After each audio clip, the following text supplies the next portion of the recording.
Hello दोस्तों, नमस्कार। मैं भी एक आप सभी का बहुत बहुत स्वागत करता हूं आपके अपने इस यूट्यूब परिवार में। तो आप सब कैसे हैं? उम्मीद करता हूं आप सब अच्छे होंगे और आप सभी के यूपी पुलिस कांस्टेबल एग्जाम 2026 की तैयारी बहुत अच्छी तरीके से चल रही होगी। तो साथियों, पिछले 3 दिनों से अपनी क्लासें नहीं हो पा रही थी, लेकिन आज 5 फरवरी से अपनी क्लासें अब रेगुलर होने वाली है, क्योंकि साथियों यूपी पुलिस कांस्टेबल 2026 का एग्जाम डेट आउट हो चुका है। 3 फरवरी को यूपी के ऑफिशियल साइट पर इसका एग्जाम डेट अनाउंस कर दिया गया है। 8, 9 और 10 फरवरी को पेपर होने वाला है। इन 3 दिनों में पूरे 6 शिफ्टों में आप सभी का पेपर करा लिया जाएगा। ऑफलाइन पेपर होगा और नोटिस में साफ साफ लिखा है कि इस बार यूपी पुलिस के पेपर में माइनस मार्किंग नहीं होने वाले हैं। तो साथियों, जैसा कि हमारे पास केवल 4 महीने का समय बाकी है। एक तो ये फरवरी पूरा महीना बाकी है, मार्च महीना बाकी है, अप्रैल महीना बाकी है और मई महीना बाकी है। लेकिन इन 4 महीनों में सबसे पहले तो हमें यूपी के और 2 एग्जाम देने हैं, उस पर भी हमें फोकस करना है। सबसे पहले अगले महीने यानी मार्च के महीने में 14 और 15 मार्च को तो यूपीएसआई का पेपर होने वाले हैं। उसके बाद उसके अगले महीने में यानी अप्रैल के महीने में 25 और 26 अप्रैल को यूपी होमगार्ड का पेपर देना है। तो साथियों, ये तीनों का जो सिलेबस है सेम सिलेबस है, लेकिन जो यूपी होमगार्ड का पेपर होगा इसमें तो केवल 100 क्वेश्चन जीके पूछे जाएंगे और यूपीएसआई के पेपर में जीके क्वेश्चन पूछे जाएंगे पूरे 40 क्वेश्चन। और यूपी पुलिस के पेपर में तो देखिए जीके हिंदी पूछे जाते हैं, जैसे कि यूपी पुलिस के पेपर में जीके से 38 क्वेश्चन पूछे जाएंगे, हिंदी से 37 क्वेश्चन पूछे जाएंगे। वही यूपीएसआई की हम बात करते हैं तो इसमें क्या पूछे जाते हैं, 40 क्वेश्चन जीके पूछे जाते हैं और हिंदी के 40 क्वेश्चन पूछे जाते हैं। लेकिन जो आपका यूपी होमगार्ड का पेपर होगा उसमें तो एक भी क्वेश्चन हिंदी के नहीं पूछे जाएंगे। तो साथियों, यहां से अब हम लोग टारगेट करेंगे। हमारे पास जो 4 महीने बाकी है, यानी मान के चलिए कि हम पूरे 100 दिन लेकर चलते हैं, 10-20 दिन तो इधर उधर हो जाता हमसे, उसी में कई दिन त्योहार पड़ जाएगा। लेकिन साथियों, यहाँ से जो हमारे पास पूरे 100 दिन है इसमें लगभग हमें भाई जो सबसे चुनिंदा क्वेश्चन हो सकते हैं, जो पेपर में पूछे जा सकते हैं, वो क्वेश्चन हमें क्लास में करनी है। तो आज के इस पहले छोटे से क्लास में हम लोग सबसे पहले बेसिक से शुरुआत करेंगे। जो हर शिफ्ट में बेसिक के क्वेश्चन पूछे जाते हैं ना, उन्हीं से हम लोग शुरुआत करेंगे। तो आज की इस क्लास में हम लोग जीके और हिंदी का टेस्ट करेंगे।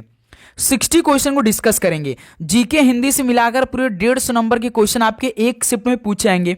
और आप जानते हैं कि कंपटीशन कितनी हाई होने वाली है, क्योंकि एग्जाम तो भाई 3 ही दिन में समाप्त होगी। तो सवाल का लेवल किस तरह से होता होगा। तो साथियों, डेली क्लास में जो भी हम लोग क्वेश्चन को डिस्कस करेंगे, सबसे इंपॉर्टेंट क्वेश्चनों का क्लास होने वाली है। और डेली क्लास में आप सभी को टारगेट भी हम देंगे और उस टारगेट को आपको पूरा करना है। जैसे कि आज की इस क्लास में पूरे 60 सवाल में से आप सभी को 33 प्लस स्कोर सही करना है। एक क्वेश्चन 2 नंबर के रहेंगे। ओके, याद रखिएगा, आपका पेपर 2 घंटे में समाप्त होगा। इन्हीं 2 घंटे में 38 क्वेश्चन जीके, 37 हिंदी रहेगा, मैथ के पूरे 38 रहेंगे, रीजनिंग के पूरे 55 क्वेश्चन रहेंगे। इस तरह से आप सभी का पेपर होने वाला है, माइनस मार्किंग नहीं रहेगा। यानी आप सभी को क्या काम करना है, पहले तो सारे क्वेश्चन को हल करने का प्रयास करिएगा, चाहे आए या न आए, क्योंकि इस बार भाई माइनस मार्किंग नहीं है, यानी आप पूरे 150 क्वेश्चन को अटेम्प्ट कर सकते हैं। ठीक है, तो चलिए दोस्त, इस क्लास को स्टार्ट करते। डेली क्लास वही अपनी टाइम रहेगी जो हम पिछले 1 महीने से अपनी क्लास कर रहे हैं, सुबह 11 बजे। यही डेली क्लास की टाइमिंग रहेगी। ओके, तो साथियों, इस क्लास के 60 क्वेश्चन को आप तैयार करिए, हल करिए और लास्ट में स्कोर करिए कि आज के इस मिनी मॉक टेस्ट में से आप सभी कितना स्कोर है इन 60 क्वेश्चनों में से। ओके, तो देखिए पहला प्रश्न आपकी स्क्रीन पर, हिंद स्वराज नामक पुस्तक के लेखक कौन है? हिंद स्वराज नामक पुस्तक के लेखक कौन है? तो मोहनदास करमचंद गांधी जी हैं।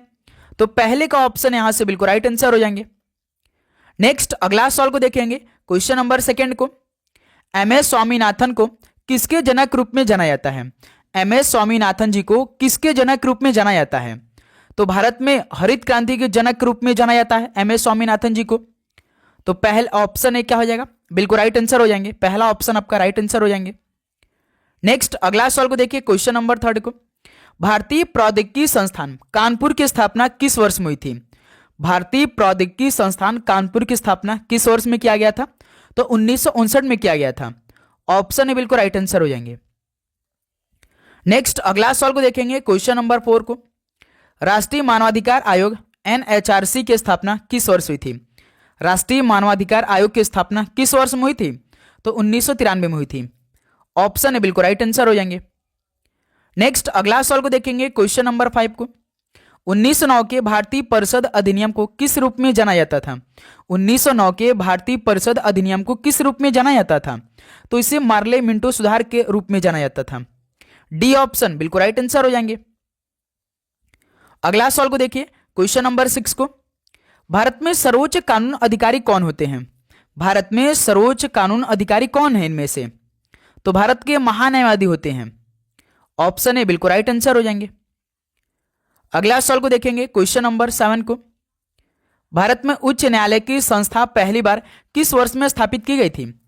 भारत में उच्च न्यायालय की संस्था पहली बार किस वर्ष में स्थापित किया गया था? तो 1862 में पहली बार स्थापित किया गया था। सी ऑप्शन राइट आंसर हो जाएंगे। अगला सवाल को हल करेंगे, क्वेश्चन नंबर 8 को, कश्मीर दी वाजपेयी ईयर्स नामक किताब के लेखक कौन है? बताइए, कश्मीर दी वाजपेयी ईयर्स नामक किताब के लेखक इनमें से कौन है? तो ए.एस. दुलत है। सी ऑप्शन राइट आंसर हो जाएंगे। अगला सवाल को देखिए, क्वेश्चन नंबर 9 को, 1932 में अखिल भारतीय हरिजन संघ की स्थापना किसने की थी? 1932 में अखिल भारतीय हरिजन संघ की स्थापना किसने किया था? तो महात्मा गांधी जी ने किया था। ऑप्शन बी राइट आंसर हो जाएंगे। अगला सवाल को देखिए, क्वेश्चन नंबर 10 को, बंबई और ठाणे के बीच किस साल पहली रेलवे लाइन बिछाई गई? बंबई और ठाणे के बीच किस साल पहली रेलवे लाइन बिछाई गई थी? तो वर्ष 1853 बिछाई गई थी। ऑप्शन ए बिल्कुल राइट आंसर हो जाएंगे। ओके, और साथियों आगे बढ़ने से पहले आप सभी क्या करेंगे, पहले तो चैनल को सब्सक्राइब कर लेंगे और आप सभी को अपने एग्जाम में बैठने से पहले ये यूपी पुलिस एग्जाम 2026 के लिए, यूपी होमगार्ड एग्जाम 2026 के लिए, प्लस यूपीएसआई के लिए ये पूरे 10 टेस्ट आपको लगाना है। याद रखिए, इस 10 टेस्ट में आपको पूरे नए 1500 क्वेश्चन मिलेंगे भाई। यदि आप सभी का टारगेट है यूपी पुलिस एग्जाम या यूपी होमगार्ड या यूपीएसआई, तो ये पूरे 150 क्वेश्चन यानी पूरे 1500 क्वेश्चन लगाना है। इसमें आपको क्या मिलेगा? संपूर्ण GK, UP GK, Hindi, maths, reasoning plus current affair. एक तरह का ये टेस्ट है भाई, ये एक तरह का ये टेस्ट है। इस टेस्ट के सारे क्वेश्चन को आपको तैयार करना है। ओके, ये समझिए कि आपके एग्जाम ओरिएंटेड सारे क्वेश्चन आने वाले, जैसे कि एक शिफ्ट में आपके पेपर में पूरे 150 क्वेश्चन पूछेंगे, तो साथों इसी तरह एक टेस्ट में पूरे 150 क्वेश्चन है भाई। आप सभी को अपने पेपर में बैठने से पहले ये पूरे 150 क्वेश्चन को तैयार करना है। और ये मिले कैसे? आप सभी को इस नंबर पे आप सभी को मैसेज करना है। ये जो आप सभी के सामने नंबर दिखाई दे रहा है, इस पे मैसेज करना है। यह भी डिस्काउंट चला भाई, मात्र 50 रुपीज आपको पे करके ये पूरे नए 15 क्वेश्चन आपको अपने पेपर से पहले तैयार करना है। ओके, तो जल्दी से जल्दी करिए भाई, टाइम नहीं है भाई, क्योंकि मार्च के महीने में, अप्रैल के महीने में 1 महीने का गैप मिलेगा, उसके बाद आपका यूपी पुलिस का पेपर होने वाले हैं। ओके, तो साथियों ये पूरे 150 क्वेश्चन आप सबसे पहले तैयार करिए। 150 नहीं भाई, पूरे 15 क्वेश्चन है। देखिए क्वेश्चन नंबर 11, राष्ट्रीय आयुष मिशन किससे संबंधित है? राष्ट्रीय आयुष मिशन किससे संबंधित है? तो स्वास्थ्य से संबंधित है। बी ऑप्शन बिल्कुल राइट आंसर है। नेक्स्ट अगला सवाल को देखिए, क्वेश्चन नंबर 12 को, हिंद महासागर कृत्रिम रूप से किस नहर के माध्यम से भूमध्य सागर से जुड़ा है? हिंद महासागर कृत्रिम रूप से किस नहर के माध्यम से भूमध्य सागर से जुड़ा है? तो ये सुएज नहर से जुड़ा है। ऑप्शन ए राइट आंसर हो जाएंगे। अगला सवाल को देखिए, क्वेश्चन नंबर 13 को, इलाहाबाद विश्वविद्यालय की स्थापना किस वर्ष में की गई थी? इलाहाबाद विश्वविद्यालय की स्थापना किस वर्ष में किया गया था? तो 1887 में की गई। ऑप्शन बी राइट आंसर हो जाएंगे। अगला सवाल को देखेंगे, क्वेश्चन नंबर 14 को, राष्ट्रीय मानवाधिकार आयोग के सदस्य की सेवानिवृत्ति की आयु कितने वर्ष की होती है? तो साथियों राष्ट्रीय मानवाधिकार आयोग के सदस्य की सेवानिवृत्ति की जो आयु होती है वो कितने वर्ष की होती है, यानी कितने साल की होती है? तो पूरे 70 साल की होती है। सी ऑप्शन राइट आंसर हो जाएंगे। अगला सवाल को देखिए, क्वेश्चन नंबर 15 को, लोकसभा के प्रथम अध्यक्ष कौन थे? लोकसभा के प्रथम अध्यक्ष कौन थे? जीबी मावलंकर थे। ऑप्शन है बिल्कुल राइट आंसर हो जाएंगे। लास्ट में स्कोर करिएगा। और एक बात कि आप लोग यदि चैनल को अभी तक सब्सक्राइब नहीं किया है तो भाई चैनल को सब्सक्राइब करके नोटिफिकेशन को ऑन करिएगा, क्योंकि भाई क्लास अपलोड होगी तो पहला नोटिफिकेशन आप सभी के पास आएगी। डेली अपनी क्लास सुबह 11 बजे चलेगी। इस टाइम पे आप सभी को क्लास ज्वाइन करके डेली क्लास करनी है अच्छी तरीके से। डेली क्लास का टेस्ट देना ही देना है आप सभी को। ओके, देखिए सार्वजनिक उपद्रव भारतीय दंड संहिता किस धारा के अंतर्गत आता है? सार्वजनिक उपद्रव भारतीय दंड संहिता की किस धारा के अंतर्गत आता है? तो ये 268 धारा के अंतर्गत आता है। बी ऑप्शन राइट आंसर हो जाएंगे। अगला सवाल को देखिए, क्वेश्चन नंबर 17 को, कान्यकुब्ज किस भारतीय शहर का प्राचीन नाम है? कान्यकुब्ज किस भारतीय शहर का प्राचीन नाम है? तो ये कन्नौज का प्राचीन नाम है कान्यकुब्ज। सी ऑप्शन बिल्कुल राइट आंसर है। नेक्स्ट अगला सवाल को देखिए, क्वेश्चन नंबर 18 को, हरियर और बुक्का भाइयों ने किस वर्ष विजयनगर साम्राज्य के स्थापित किया था? तो साथियों, हरियर और बुक्का भाइयों ने किस वर्ष विजयनगर साम्राज्य स्थापित किया था? किस वर्ष में? तो 1336 में किया था। ऑप्शन है बिल्कुल राइट आंसर हो जाएंगे। ओके, नेक्स्ट अगला सवाल को देखिए, क्वेश्चन नंबर 19 को। भारत में साइमन कमीशन किस वर्ष आया था? भारत में साइमन कमीशन किस वर्ष आया? तो 1928 में आया था। सी ऑप्शन राइट आंसर हो जाएंगे। अगला सवाल को देखिए, क्वेश्चन नंबर 20 को। अंग्रेजों ने सूरत में अपनी पहली फैक्ट्री किसकी अनुमति से स्थापित की थी? अंग्रेजों ने सूरत में अपनी पहली फैक्ट्री किसकी अनुमति से स्थापित किया गया था? तो जहांगीर की अनुमति से स्थापित किया था। बी ऑप्शन बिल्कुल राइट आंसर हो जाएंगे। अगला सवाल को देखिए, क्वेश्चन नंबर 21 को। निम्नलिखित में से कौन सा ज्वालामुखी अंटार्कटिका का एकमात्र सक्रिय ज्वालामुखी है? बताएंगे आप सभी, कौन सा ज्वालामुखी अंटार्कटिका का एकमात्र सक्रिय ज्वालामुखी है? तो माउंट इरेबस है। ऑप्शन बिल्कुल राइट आंसर हो जाएंगे। ठीक है, लास्ट में स्कोर आप सभी को करना है, क्योंकि भाई हर क्लास का आप सभी का हम कमेंट चेक करते हैं, इसलिए सब कोई अपना सोच समझकर आंसर दीजिएगा। प्लस पूरे लास्ट 60 क्वेश्चन में से आप सभी का कितना स्कोर बनेगा लास्ट में जरूर बताइएगा। ठीक है, आज का ये बिल्कुल बेसिक क्वेश्चनों का टेस्ट होगा, इसीलिए भाई केवल 60 ही क्वेश्चन है, तो इससे भी आप अपनी तैयारी को परखिए कि आप सभी की तैयारी किस लेवल की चली है। आपातकाल के समय भारत के राष्ट्रपति कौन थे? आपातकाल के समय भारत के राष्ट्रपति कौन थे? तो फखरुद्दीन अली अहमद थे। डी ऑप्शन राइट आंसर हो जाएंगे। अगला सवाल को देखिए, क्वेश्चन नंबर 23। किसी व्यक्ति को भारत के एक नागरिक के रूप में मान्यता प्रदान करना भारत के संविधान के किस अनुच्छेद के अधीन है? किसी व्यक्ति को भारत के एक नागरिक के रूप में मान्यता प्रदान करना भारत के संविधान के किस अनुच्छेद के अधीन होता है? तो अनुच्छेद 5 से लेकर 11 के अधीन है। सी ऑप्शन राइट आंसर है। अगला सवाल को देखिए, क्वेश्चन नंबर 24। भारत के राष्ट्रपति का चुनाव लड़ने के लिए न्यूनतम आयु कितनी होनी चाहिए? भारत के राष्ट्रपति का चुनाव लड़ने के लिए न्यूनतम आयु कितनी होनी चाहिए? तो मिनिमम 35 वर्ष होना ही चाहिए। ऑप्शन बी राइट आंसर हो जाएंगे। चलिए अगला सवाल को देखेंगे, क्वेश्चन नंबर 25 को। संघाई सहयोग संगठन का मुख्यालय कहां स्थित है? संघाई सहयोग संगठन का मुख्यालय कहां पर स्थित है? तो बीजिंग में स्थित है। ऑप्शन बी बिल्कुल राइट आंसर है। अगला सवाल को देखिए, क्वेश्चन नंबर 26। राष्ट्रीय सुरक्षा परिषद का अध्यक्ष कौन होता है? राष्ट्रीय सुरक्षा परिषद का अध्यक्ष कौन होते हैं? बताएंगे आप सभी। देश के प्रधानमंत्री होते हैं, यानी वर्तमान में कौन होंगे राष्ट्रीय सुरक्षा परिषद के अध्यक्ष? पीएम मोदी जी होंगे। बी ऑप्शन राइट आंसर हो जाएंगे। ओके, अगला सवाल को देखिए, क्वेश्चन नंबर 27। हरिवंश राय बच्चन को उनके किस काव्य संग्रह के लिए जाना जाता है? हरिवंश राय बच्चन को उनके किस काव्य संग्रह के लिए जाना जाता है? तो भाई मधुशाला के लिए। ऑप्शन डी बिल्कुल राइट आंसर हो जाएंगे। अगला सवाल को देखिए, क्वेश्चन नंबर 28 को। निम्न में कौन सा युग्म सुमेलित नहीं है? बताएंगे आप सभी, इनमें से कौन सा युग्म सुमेलित नहीं है? जैसे देखिए, आर्य समाज 1875 ईस्वी में, ठीक है। रामकृष्ण मिशन 1892 में नहीं हुआ था, 1897 में हुआ था, यानी यही आपका युग्म सही नहीं है। प्रार्थना समाज 1867 ईस्वी में, ठीक है। थियोसोफिकल सोसाइटी 1875 ईस्वी में। तो इस सवाल का भाई बी ऑप्शन आपका राइट आंसर है। ठीक है, चलिए अगला सवाल को देखिए, क्वेश्चन नंबर 29। गुप्तकालीन नवरत्न किस शासक के दरबार में थे? गुप्तकालीन नवरत्न किस शासक के दरबार में थे? तो चंद्रगुप्त द्वितीय के दरबार में थे। डी ऑप्शन राइट आंसर है। अगला सवाल को देखिए, क्वेश्चन नंबर 30। महात्मा बुद्ध के गृह त्याग को बौद्ध ग्रंथों में क्या कहा जाता है? बताइए, महात्मा बुद्ध के गृह त्याग को बौद्ध ग्रंथों में क्या कहा जाता है? महाभिनिष्क्रमण कहा गया है। सी ऑप्शन बिल्कुल राइट आंसर हो जाएंगे। ओके, चलिए अगला सवाल कॉल करिए, क्वेश्चन नंबर 31 को। कौन सा राष्ट्रीय राजमार्ग नागपुर को कन्याकुमारी से जोड़ता है? यानी कौन सा नेशनल हाईवे है कि जो कि नागपुर को कन्याकुमारी से जोड़ता है? तो NH7 है। बी ऑप्शन बिल्कुल राइट आंसर है। अगला सवाल को देखिए, क्वेश्चन नंबर 32। सरकार के विरुद्ध अविश्वास प्रस्ताव संसद के किस सदन में लाया जाता है? तो साथियों, सरकार के विरुद्ध अविश्वास प्रस्ताव संसद के किस सदन में लाया जाता है? तो लोकसभा में लाया जाता है। ऑप्शन यहां से बिल्कुल राइट आंसर हो जाएंगे।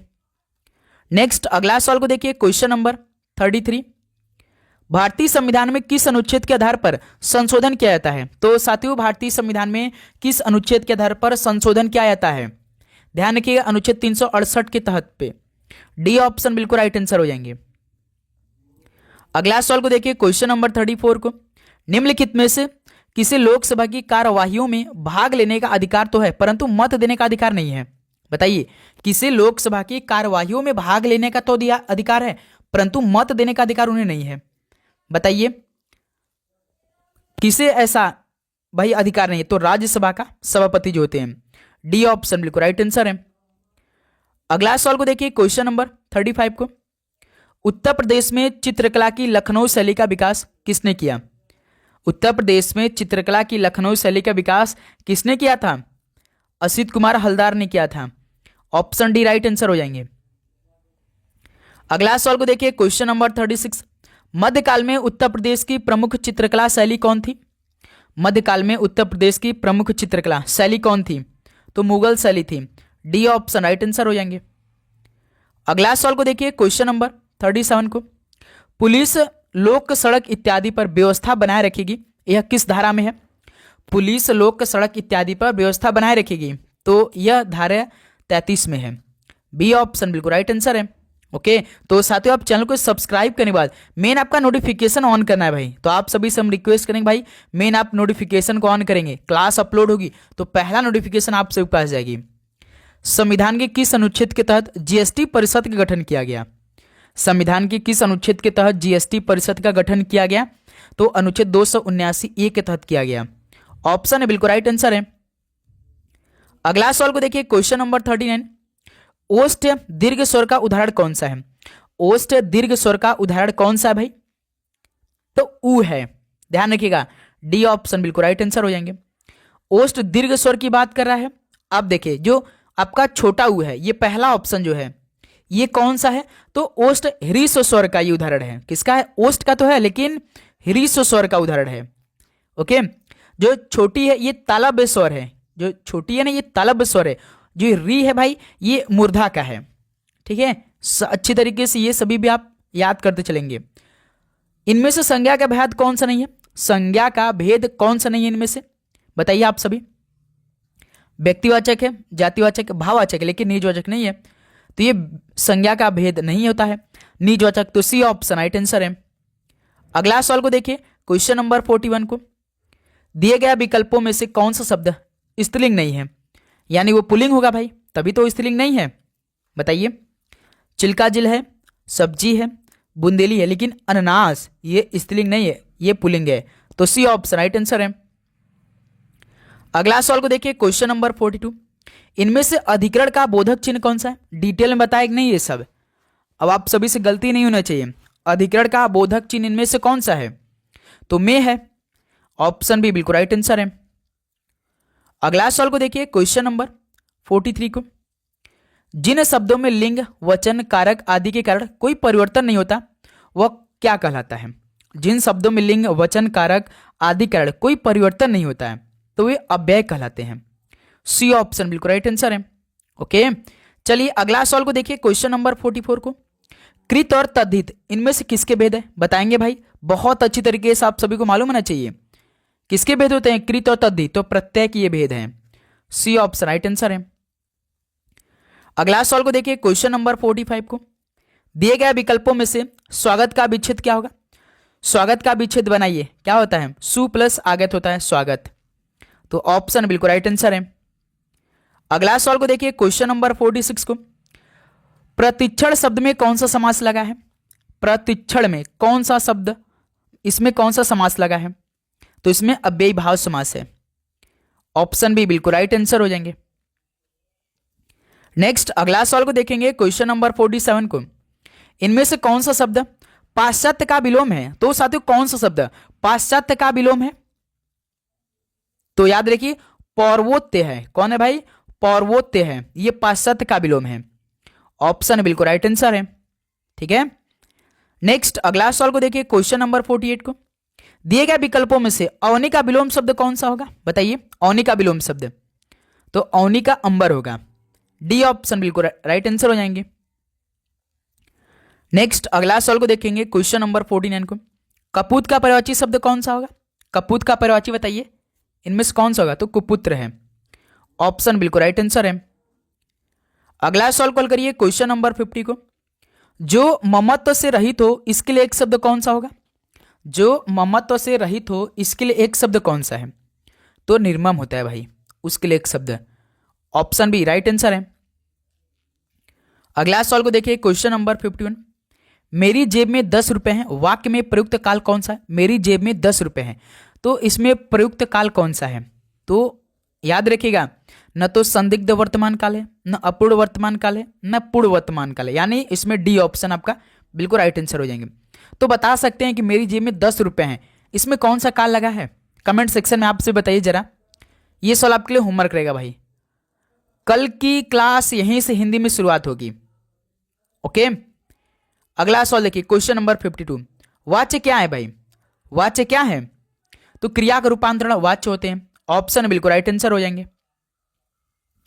अगला सवाल को देखिए, क्वेश्चन नंबर 53। जान पर खेलना मुहावरे का क्या अर्थ है? जान पर खेलना मुहावरे का अर्थ क्या बनेगा? यानी बहुत बड़ा जोखिम लेना। तो ऑप्शन बिल्कुल राइट आंसर हो जाएंगे। अगला सवाल को देखिए, क्वेश्चन नंबर 54 का राइट आंसर क्या बनेगा? अस्थाई भाव की संख्या मानी गई है। अस्थाई भाव की संख्या कितनी मानी गई है? तो पूरे 9 मानी गई है। डी ऑप्शन बिल्कुल राइट आंसर है। चलिए भाई, अगला सवाल कॉल करिए, क्वेश्चन नंबर 55 को। निम्नलिखित में से कौन सा अर्थालंकार नहीं है? इनमें से कौन सा अर्थालंकार नहीं है? जैसे विरोधाभास, विभावना, भ्रांतिमान, ये अर्थालंकार है भाई, लेकिन इसलिए जो है ये अर्थालंकार नहीं है। तो सी ऑप्शन राइट आंसर हो जाएंगे। अगला सवाल को देखिए, क्वेश्चन नंबर 56 को। हिंदी साहित्य के प्रारंभिक काल को आदिकाल नाम किसने दिया? हिंदी साहित्य के प्रारंभिक काल को आदिकाल नाम किसने दिया था? तो हजारी प्रसाद द्विवेदी ने दिया था। ऑप्शन है बिल्कुल राइट आंसर हो जाएंगे। चलिए भाई, अगला सवाल कॉल करिए, क्वेश्चन नंबर 57। चंदायन किस कवि की रचना है? चंदायन किस कवि की रचना है? तो ये मुल्ला दाऊद की है। डी ऑप्शन बिल्कुल राइट आंसर है। अगला सवाल को देखिए, क्वेश्चन नंबर 58। काव्य में कितने रस माने जाते हैं? काव्य में तो 9 रस माने जाते हैं। सी ऑप्शन राइट आंसर हो जाएंगे। अगला सवाल को देखिए, क्वेश्चन नंबर 59 को। संज्ञा एवं सर्वनाम की विशेषता बताने वाले शब्द क्या कहलाते हैं?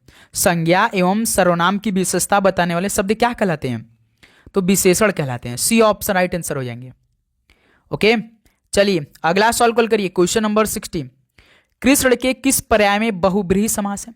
कृष्ण के किस पर्याय में बहुब्रीहि समास है? तो भाई मुरारी के। बी ऑप्शन बिल्कुल राइट आंसर है। तो साथियों, फाइनली ये 60 क्वेश्चन कंप्लीट हो चुके हैं। अब बताइए कि आप सभी का इन 60 क्वेश्चन में से कितना स्कोर है? सभी दोस्त ईमानदारी के साथ बताएंगे कि आप सभी का इन 60 क्वेश्चन में से कितना स्कोर है। तो उम्मीद करूंगा दोस्त आज के इस पहले समझे कि मिनी मॉक टेस्ट में से आपका स्कोर 33 प्लस स्कोर अच्छी तरीके से बना होगा। यदि आप सभी को भाई किसी भी प्रश्न पे डाउट है तो कमेंट सेक्शन में जरूर बताइएगा। डाउट आपको लेकर नहीं चलना, डेली क्लास करनी सुबह 11 बजे। टारगेट हमें पूरा करना है भाई, पूरे एग्जाम तक, पूरे मई तक हमें क्लास करनी है। जून में तो हमें एग्जाम ही देना है। ओके, तो भाई अच्छे से हम लोग मिलकर तैयारी करेंगे। एक एक दिन क्लास में जितने भी क्वेश्चन होंगे उसे तैयार करेंगे, रिवीजन करेंगे, यही टारगेट रहेगा। ठीक है, तो भाई आप चैनल को जरूर सब्सक्राइब करिएगा, नोटिफिकेशन को ऑन करिएगा, पढ़ाई करिए अच्छे से। सभी को ऑल द बेस्ट, धन्यवाद। मिलते हैं एक और नए क्लास में।